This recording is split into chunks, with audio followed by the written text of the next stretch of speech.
You'll learn the parts of speech like you're building a house. Foundation in the ground, that's your verb and your noun.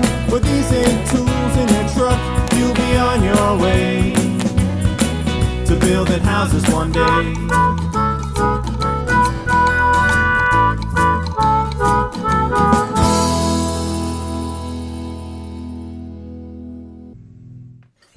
Not again. Great Aunt Sally, the window is broken. I'll get the broom and sweep up the shards. Don't bother. The mechanical menace is just going to break another one.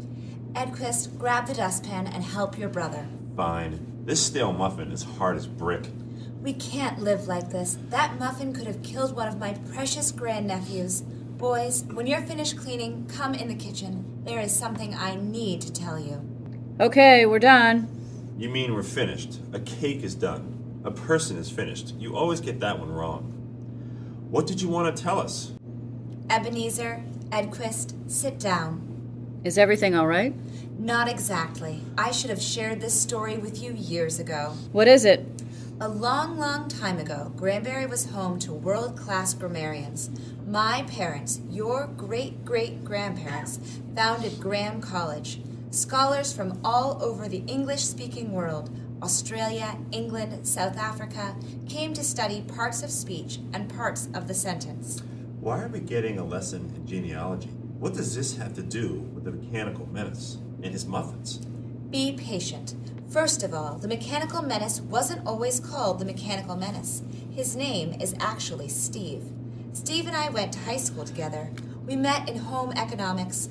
Our first assignment was to make blueberry muffins. We worked together. I measured, he stirred. We mastered the ratio of batter to berry.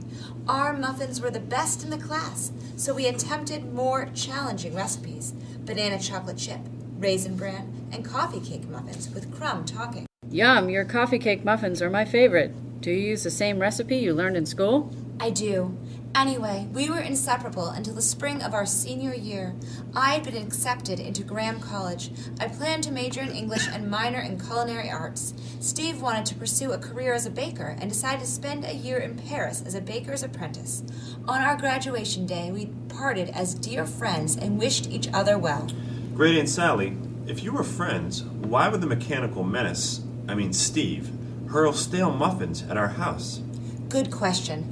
5 months into his apprenticeship, Steve returned to Grambury. Apparently, he had submitted his favorite muffin recipe to a cooking contest. Steve had never been a diligent student, and while he understood his own recipe, it was filled with ambiguous pronouns. The judges were confused. Was the "it" referring to the flour or the sugar? Did "them" refer to the eggs and butter or baking soda and vanilla?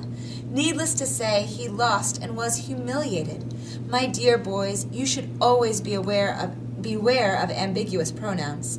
Anyway, instead of enrolling in Graham College in order to improve his grammar skills, he decided he wanted nothing to do with parts of speech, parts of the sentence, and usage rules. In fact, he hoped to deter others from this noble pursuit and sabotage the town of Granbury. He used to stand outside the university with posters and cry, "Who needs grammar anyways?" But anyways isn't even a word. It's anyway. I know. It was heartbreaking. Eventually, Graham College did close. There weren't enough citizens in our humble town to keep the university open. Too many people were moving to the big city. Now the only grammarian left is me. What can we do? We need to defeat Steve once and for all. We need to create a new generation of grammarians. Are you going to be our teacher? I'm in. When do we start? Do we have to? This sounds boring.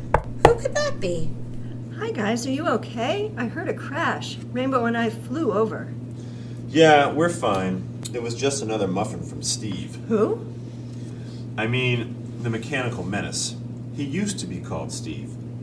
Great Aunt Sally just told us this crazy story about how he was a baker, but failed when his famous recipe was filled with grammatical errors. He decided to wage a war against grammar. According to Great Aunt Sally, it's our job to become grammar experts in order to defeat Steve and save Granbury. That's pretty intense. Can Rainbow and I help? Sure. So now he's interested. It's settled. Let's get started.